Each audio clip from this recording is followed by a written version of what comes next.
আজিজ ভাই, আশা করি আপনি আমাকে শুনতে পাচ্ছেন, দেখতে পাচ্ছেন এবং হ্যাঁ, আপনি ভালো শুনতে আছেন। পাচ্ছি, দেখতে পাচ্ছি। ধন্যবাদ আপনাকে। আজিজ ভাই, আজকে খুব একটা আলোচিত বিষয় হলো এরকম যে আমরা দেখলাম যে একটা ঐক্য, নির্বাচন এবং সংস্কার, এই তিনটা বিষয়ের উপর একটা সেমিনারের মতো হয়েছে। আজকে সারাদিনই হয়েছে এবং এটা বোধহয় কালকেও হবে। প্রধান উপদেষ্টা নিজেও সেখানে কথা বলেছেন এবং এখানে বারবার যে কথাটা বলা হয়েছে যে সংস্কার করতে হবে ঐক্যবদ্ধভাবে এবং সংস্কারের পর নির্বাচন হবে। তার মানে এখানে তিনটা প্রসঙ্গ এসেছে। একটা হলো সংস্কারের ঐক্য এবং সংস্কারের পর নির্বাচন। এই যে ধারাবাহিকতার কথা বলা হচ্ছে, আমার দুটো প্রশ্ন আপনার কাছে, আপনি একবারই উত্তর দেন। এক নম্বর হলো, এই ঐক্যর মাধ্যমে সংস্কারটা কি সেরকম বাস্তবতা আমাদের এখানে আছে? এবং নির্বাচনের আগে শর্ত হিসেবে সংস্কারটাকে জুড়ে দেওয়াটা কি আপনার কাছে গ্রহণযোগ্য মনে হয় কিনা? ধন্যবাদ আপনাকে। ছাত্র আন্দোলন হয়েছে শুরুর থেকে, যতগুলো 6 দফা, 11 দফা, এক দফা, কোথাও কিন্তু সংস্কার নামে ছিল না। প্রথম দিকে ছিল কোটা সংস্কার, পরে এটা অন্তর্বর্তীকালীন সরকারের মুখ থেকে, এবং পরে বৈষম্য বিরোধী ছাত্ররা এই সংস্কার প্রশ্ন উত্থাপন করেছে। সেখানে রাজনৈতিক দলগুলো এটাকে সম্মতি দিয়েছে। কিন্তু যেটা বলা হচ্ছে যে ঐক্য, হ্যাঁ, বাংলাদেশের সব জনগণ, রাজনৈতিক দল ঐক্যবদ্ধ আছে ফেসিবাদ বিরুদ্ধে। যেমন ধরেন 10 তারিখে নূর হোসেন দিবসে যখন শেখ হাসিনা বলল ট্রাম্পের ছবি নিয়ে মিছিল করো, তখন কিন্তু সবাই এটাকে প্রতিহত করেছে। তো এর তো ফেসিবাদের বিরুদ্ধে ঐক্য, কিন্তু সংস্কারের জন্য যদি ঐক্য, সেই ট্রেন মিস করে ফেলেছে অন্তর্বর্তীকালীন সরকার। শুরুর থেকেই এটা আগে তাদের সাথে, তাদেরকে অন্তর্ভুক্ত করে তাদের সাথে, রাজনৈতিক দলের সাথে আপনার ঐক্যবদ্ধ হয়েই এই সংস্কারটা যদি করা হতো, তাহলে কিন্তু সংস্কারটা হতো। কারণ হচ্ছে যে আপনি দেখেন প্রত্যেকটা সংস্কার কমিশনে কোনো রাজনৈতিক দলের প্রতিনিধি নাই, তারা নিজেরা নিজেরা করছে, একটা একটা করে সংস্কার করছে। আগে 6টা করলো, এরপরে আরো 6টা, প্রায় 11টা সংস্কার।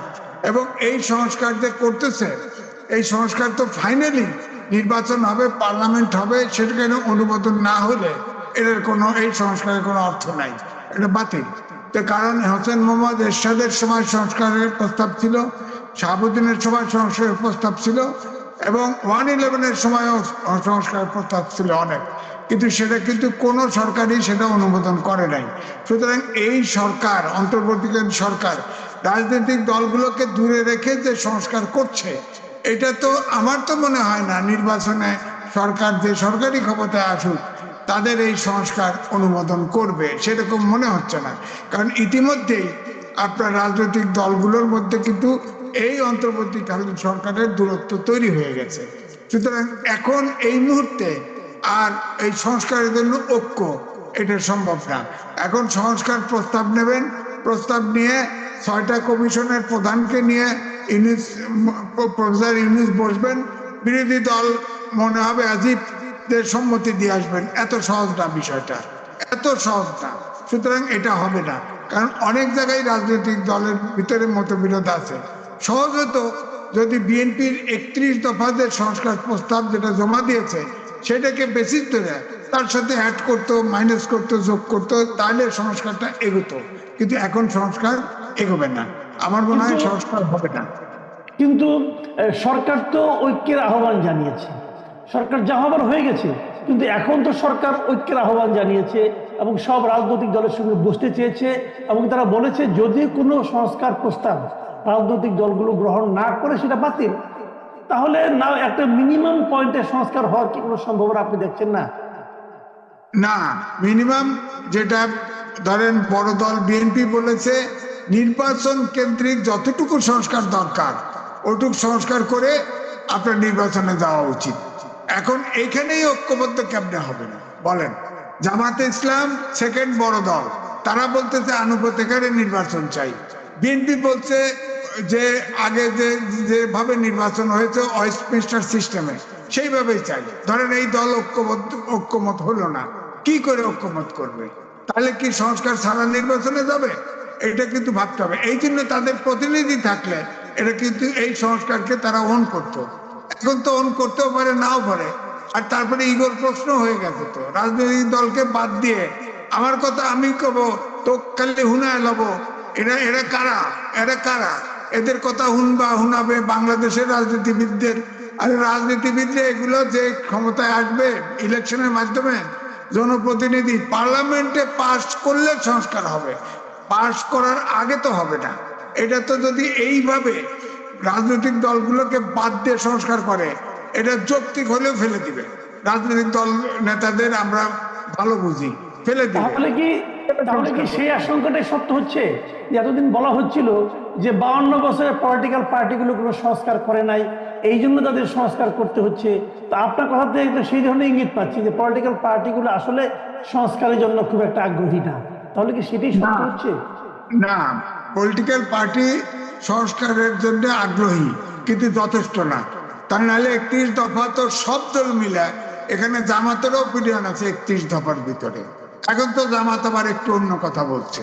31 দফা তো সংস্কার বিএনপি করেছে, তাদের সাথে যে 20 দল ছিল এবং পরে বাম দলগুলো অ্যাড হয়েছে, এই সব মিলেই 31 দফা করেছিল, আওয়ামী লীগ বাদ দিয়ে, অর্থাৎ ওই মহাজোট বাদ দিয়ে, মহাজোটের শরিক জাতীয় পার্টি বাদ দিয়ে। তো ঐক্য তো ছিল 31 দফায়, সেখানে কিছু যোগ বিয়োগ করতে পারতো, তাহলে খুব ইজি হতো বিষয়টা। কিন্তু এনারা আপনার সংস্কার কমিশন করেছে, এই সংস্কার কমিশনে কোনো রাজনৈতিক দলকে জিজ্ঞাসা না, এরা তাদের অন্তর্ভুক্ত করে নাই। এই সংস্কার মানবে কেমনে? হেরা কারা? তারা তো এই সংবিধান বলেন, সংস্কারের কোনো ম্যান্ডেটই তো নাই এই অন্তর্বর্তীকালীন সরকারের। তারা তো এই সংবিধান সম্বন্ধ রাখার জন্য ওত নিয়েছে। তারা তো যেহেতু সংস্কারে হাত দিছে, তাদের তো আপনার উপদেষ্টা পদই নাই, ওত ভঙ্গ করে ফেলছে। তো এটা তো বাংলাদেশের লোক এখন বিপদে পড়ছে। তো কারণ এদেরকে ধাক্কা দিলে ফ্যাসিস্ট এসে পড়ে, পাশে ভারত উকি মারতেছে, আসে পড়ে। এই জন্য তো ধাক্কাও দিতে পারতেছে না, তাদের গিলতেও পারতেছে না। এই অবস্থায় দেশ, অর্থাৎ দেশে আমি বলবো একটা স্ট্যান্ড স্টিল অবস্থা হয়ে গেছে রাজনৈতিক অঙ্গনে। দেশটা থেমে গেছে, এখানে আগাচ্ছে না। এদিকে যে মানুষের যে স্বাভাবিক ডিমান্ড, দাবি দেওয়া, এটাও পূরণ করতে পারছে না, অর্থাৎ সরকারও চালাতে পারতেছে না, আবার রাজনৈতিক দলগুলোর সাথে দূরত্ব তৈরি করেছে। সুতরাং এই জন্য বলছি যে গত নভেম্বরে এই আপনার আন্তর্জাতিক ক্রাইসিস গ্রুপ একটা প্রতিবেদন দিয়েছিল যে রাজনৈতিক জনগণের প্রত্যাশা যদি অন্তর্বর্তীকালীন সরকার পূরণ করতে না পারে এবং রাজনৈতিক দলগুলোর সাথে যদি অন্তর্বর্তীকালীন সরকারের দূরত্ব হয়, তাহলে রাজনৈতিক ভ্যাকুয়াম তৈরি হবে। সেই ভ্যাকুয়াম সেনাবাহিনী পূরণ করবে। পরিষ্কার লেখছে, আমাদের বাংলাদেশের পত্রিকা ছাপা হয়েছে। আমরা তো মনে হয় দেশটাকে সেই দিকেই ধাক্কা নিচ্ছে এই অন্তর্বর্তীকালীন সরকার। কারণ অন্তর্বর্তী সরকারের কারো কথার মিল নাই। তো প্রধান উপদেষ্টা এক কথা বলে, আগে বললো যে 26-এর প্রথম দিকে নির্বাচন হবে, 25-এর শেষে অথবা 26-এ। আজকে আবার উপদেষ্টা একটু ভিন্ন ভাষায় কথা বললেন, আবার ফের অন্যান্য উপদেষ্টা একজন এক এক রকম কথা বলে। তাদের সাথেই তো কোনো আপনার উপদেষ্টার মধ্যেই তো আন্ডারস্ট্যান্ডিং এর অভাব। তাহলে দেশের সাথে রাজনীতি কি করে? তাহলে আপনি সমাধানটা কোথায় দেখছেন? তাহলে কি হবে সামনে, কি হতে পারে? আমার কাছে মনে হচ্ছে, আমার সাজেশন হচ্ছে এখন সবগুলো দল নিয়ে রাউন্ড টেবিলে বসায়, ইমিডিয়েটলি বসে তাদের মতামত নিয়ে বিএনপির 31 দফাকে বেসিস ধরে, আপনার সংস্কার কমিশন যা রিপোর্ট দেয় ওদের বেসিস ধরে যদি বসে, হয়তো 2 দফা 4 দফা 5 দফা বসলে একটা সমাধান হতে পারে। কিন্তু রাজনৈতিক দলকে দূরে রেখে কোনো সমস্যার সমাধান হবে না। শেষ পর্যন্ত সবাই অন্তর্বর্তীকালীন সরকার বলেন, রাজনীতি বলেন, সবার হাতছাড়া হয়ে যাবে দেশটা, আমার কাছে মনে হচ্ছে। অনেক ধন্যবাদ জনাব এম এ আজিজ আপনাকে। আমার দর্শক যারা আছেন তারা নিশ্চয়ই শুনলেন যে সিনিয়র সাংবাদিক এম এ আজিজের বিশ্লেষণ, এবং উনি কিন্তু এখানে খুব সুখকর কোনো দৃশ্য দেখতে পাচ্ছেন না সামনে। প্রিয় দর্শক, আপনাদের কাছে অনুরোধ থাকবে আপনারাও আপনাদের মতামত কমেন্টে লিখুন, এবং আজিজ ভাইয়ের সঙ্গে যে সমস্ত বিষয়ে আপনারা দ্বিমত পোষণ করেন সেগুলো আমাদের লিখে জানান। আমরা পরবর্তীতে হয়তো এগুলো নিয়ে ওনার সঙ্গে আবার বসতে পারবো। সবাই ভালো থাকবেন। আজ এ পর্যন্তই। আল্লাহ হাফিজ।